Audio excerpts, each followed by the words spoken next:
اهلا وسهلا ومرحبا بكم غزالاتي، اهلا وسهلا ومرحبا بكم الزينات التوعي. السلام عليكم ورحمه الله تعالى وبركاته. ان شاء الله تكونوا كاع بخير غايه وانتم تشوفوا في هذا الفيديو. انا الحمد لله يا ربي، وربي يدومها ان شاء الله علينا وعليكم يا ربي، وربي يفرح كل واحد فيكم كل وحده فيكم. اليوم جيتكم بهذا الفيديو كما راكم تشوفوا، فيديو جديد بعد الصلاه والسلام على نبينا محمد وبعد. بسم الله الرحمن الرحيم، اللي دائما نقول لكم ما تسوهاش في حياتكم اليوميه، وربي ان شاء الله يأجرنا عليها كاملين. اليوم جيتكم بهذا الفيديو اللي هو بيتزا كما شفتوا في العنوان، بعجينه رائعه غير بل ما نديروها وتجي تحفه. تبعوا معايا الفيديو من الاول للاخير، جربوها ونقارع تعليقاتكم الرائعه في يعني اللي تردوا لي الخبر يا درا كي جاتكم هنا.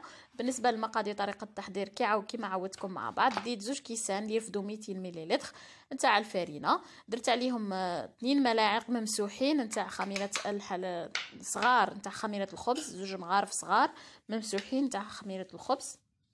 ندير عليهم مقدار ملعقه صغيره نتاع السكر، انا درت حجره، وندير عليهم هنا عمرت الكاس اللي عمرت به الفارينه، عمرته ما دافي، نقلع منه شويه نديرها على ديك الخميره باش تختمر لي، باسكو كنت تعرفوا هذه الخميره شويه لقلها هذيك 2 مينوت 3 مينوت باش تنحلل.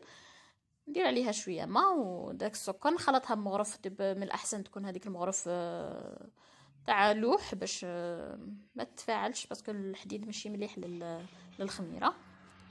خليها تتخمر كما راكم تشوفوا شويه، وبعد ما تخمر لي وتتحلل لي هذيك، نحس بلي هذيك الخميره قاعد تحلت معايا، نبدا نعجن فيها. نجيب حبه تاع فرماج، هذا الفرماج راح تعطيها واحد الهشاشه واحد الطراوه رائعه، وتزيدها واحد البنه، يعني شنو نقول لكم البنات جربوها برك، هذه هي اللي نجم نقولها لكم. حوحو يشكر روحو، لا جربوها البنات والله تجي شابه تعجبكم ان شاء الله، انا عارفه بلي تعجبكم. دخل مليح هذيك الحبه تاع الفرماج، درت هنا شويه اعشاب منسمه لي زاب دو بروفونس، نتوما تنجموا ديروا غير زعتر ولا زعتره ولا شي اللي يكون عندكم. درت ثاني الملح، وبديت ندخل في هذيك الحبه تاع الفرماج نتاعي. ما ننساش برك ملعقه صغيره تاع خميره الحلويات، ولا نصف تاع كيس اللي يوزن 10 غرام، يعني 5 غرام هكا تاع خميره الحلويات. ونبدا ندخل في هذاك الفرماج تاعي كما قلت لكم بصباعي، ندخله مليح مليح، ومن بعد نبدا نضيف في هذاك الكاس تاع الماء، نبدا نضيف فيه غير بشويه، وكل فرينه وشحال تدي. انا عمرت لكم الكاس باش تشوفوا العبر نيشان، باش تشوفوا شحال دات لي نيشان. نتوما تاني تعمروا الكاس نتاعكم، تبقاو تضيفوا غير بشويه، وكل فرينه وكيفاش ليسونسيال العجينه نتاعكم اللي تبقى تلصق في يديكم. المهم ما نكثرش الهضره، نبدو نلايمو كما قلت لكم خواتاتي، نلايمو حتى تولي تتلصق معنا العجينه في يدينا كما راكم تشوفوا.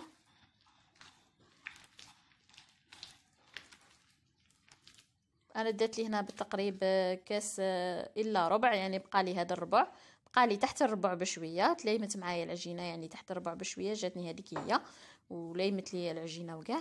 برك خواتاتي بغيتم يعني ماذا بيا تقولوا لي الصوالح اللي راهم يعجبوكم، اللي ماشي يعجبوكم في القناه، ماذا بيا شويه تفاعل، ماذا بيا شويه بارطاج، ماذا بيا لايكات، باش الانسان باش يعني القناه نتاعنا تتقدم والفائده تكون فيها فايده اكثر، ويكون عندي حماس اكثر باش نزيد نمد اكثر واكثر.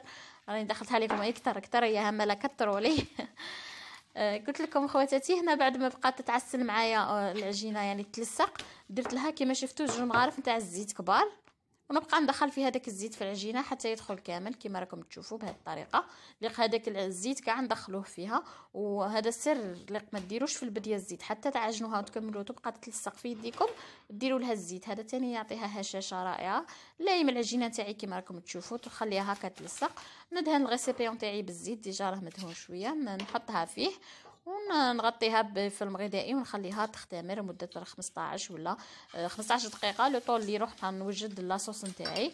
بالنسبه لاصوص حاجه سهله مهله، ما تشد لا وقت لا مقادير، من اسهل ما يكون. انا ديت هنا 2 فصوص نتاع الثوم كما شفتوا، درت لهم في مغرف ولا 2 نتاع الزيت، نتوما وليدام اللي تبغوا. قليت فيهم مغرف صغيره نتاع طماطم مصبره، باسكو غادي نزيد عليهم لاصوص. الا ما كاش عندكم لاصوص وما كاش عندكم طوماطيس كما نقولوا تاع الحبه، تنجموا هنا ديروا مغرف كبيره نتاع طماطم مصبره، تقلوها وديروا لها الماء وتخدموا بها عادي. المهم انا درت هنا غير مغرف صغيره نتاع طماطم مصبره، درت عليها شويه سكر، رشه تاع السكر هكا باش نتفادى الحموضه. نقلع على هذيك الحموضه نتاعها، قليتها شويه ودرت لها انا 2 مغارف كبار نتاع لاصوص طوماط واجده اللي نتوما ديروا بها حبه ولا 2 نتاع الطماطم، اللي عندها لاصوص دير لاصوص واللي عندها طوماطيس دير 2 حبات ولا تاع طوماطيس، وتخلطوا كيما راكم تشوفوا. ديروا الحرور ونديروا تاني الملح ونخلطوا نخلوها تقلى شويه. واللي عندها زعتر دير هكا زعيتره ولا باش تطلق الزعتر، اللي عندها الزعتر دير زعيتره يفهموا نتوما. اللي عندها زعتر ولا زعيتره دير شويه. هنايا بعد ما قليتها نمرق، درت كاس اللي يرفد 200 مليلتر نتاع الماء ونغطي عليها ونخليها تتقل في غردها كيما راكم تشوفوا. نرقب عليها كي تصيبها تقلت نقلعها ونديرها في الطبسي نتاعي ونكمل المونتاج تاع البيتزا نتاعنا. هنا بعد ما تقلت معايا قلعتها كيما راكم تشوفوا، وجبت الصوالح اللي راح نزين بهم ولا اللي راح نحشو تاعي كيما نقولوا الحشو. عندي هنا فلفله صفراء كيما راكم تشوفوا، عندي شويه بصل غير باش يطلق لي البنه من فوق، عندي شامبينيون، عندي طون ولاصوص اللي طيبناها وجبن مبشور ضروري.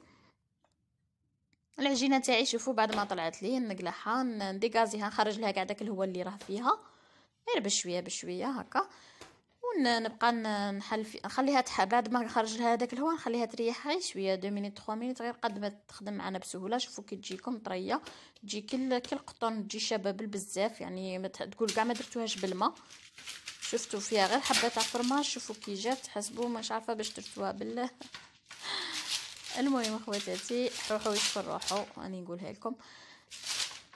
نجيبوا هنايا البلا ونجيبوا ورقه طبخ بابي كويسون، ونجيبوا ولا ما عندكمش بابي كويسون غير البلا نتاعكم تدهنوه بالزيت ولا بالزبده ولا اللي تبغوا، وترشوه هكا تغبروه مليح بالفارينه وتحلوا فوقه لاباط نتاعكم العجينه تاع البيتزا نتاعكم تحلوها فوقه، تبداو من الوسط هكا وتخرجوا للاطراف. انا هنا غبني بلا قلعتها حطيتها فوق البلون دو طرافاي فوق سطح العمل، وبديت نحل فيها بالحلال بالوراق تاع الكاطو ولا الحلال ولا شتي تقولوا له. حليتها مليح مليح عاونت روحي بيه، ومن بعد هي اصلا تولي تكسل معاكم العجينه، كسلوها شويه يعني ديروها سمك رقيق، ديروها 3 ملم ولا تكفي باسكو هي ديجا راه فيها لا لوجور غادي تطلع وتجي شابه بالبزاف وتجي مقطمه وتجي شنقول لكم. نحلوها كيما راكم تشوفوا كسلتها شويه منا، والاطراف خلوهم تخلوهم شويه خشان الاطراف على الوسط. في هذه المرحله ما تنسوش تقبوها مليح بالفرشيطه، انا نسيت هذه المرحله حتى في الاخر كاع وتقبتها ماشي بروبليم خواتاتي. المهم نتوما بعد ما تحلوها كيما راكم تشوفوا تقبوها بالفرشيطه وديروا المونتاج نتاعكم، ديروا لاصوص نتاعكم تمشوه من بلوطو قبل ما ديروا. انا هنايا باسكو راني دايرتها في البابي كويسون، نتوما تكونوا درتوها ديريكتومون في البلا ولا بابي الا كنتو في البابي كويسون رفدوها وحطوها في البلا نتاعكم، باسكو لو كان ديروا مونتاج دروك غادي تخسر لكم شوفوا ديجا بدات تعوج شفتوا كي دير. دونك انا نديرها في البلا نتاعي وندير المونتاج تاعي في غردي، ندير لاصوص طوماط عادي فرخه ونمشيها مليح كيما راكم تشوفوا. يعني ما تقلوهاش بزاف بزاف بزاف، ما تخلوهاش جاريه كيما راكم تشوفوا. هذه تجي شابه كيما هاك. دير عليها هذيك الفلفله تاعي اللي قطعتها شرائح كيما راكم تشوفوا، نزين بها كاع صاير داير على البيتزا. ندير الطون تاعي انا هنايا المسيو نتاعي ما يبغيش الشامبينيون، درت نصها بالطون وحده كثرت فيها الطون، ونص الزاوج درت فيه غير شويه تاع طون ودرتها بالشامبينيون اللي انا نعشق في الشامبينيون هو ما يبغيش، دونك دائما دبزه عليه.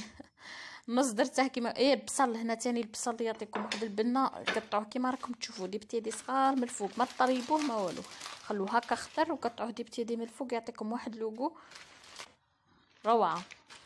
كيما راكم تشوفوا الطون درته ودرت ثاني الشامبينيون، ومن الفوق ندير الجبن المبشور تاعي فروماج غابي تاعي، وثاني عندي زيتون خضر عادي قطعته دي غوندين صغار وزينت به من الفوق.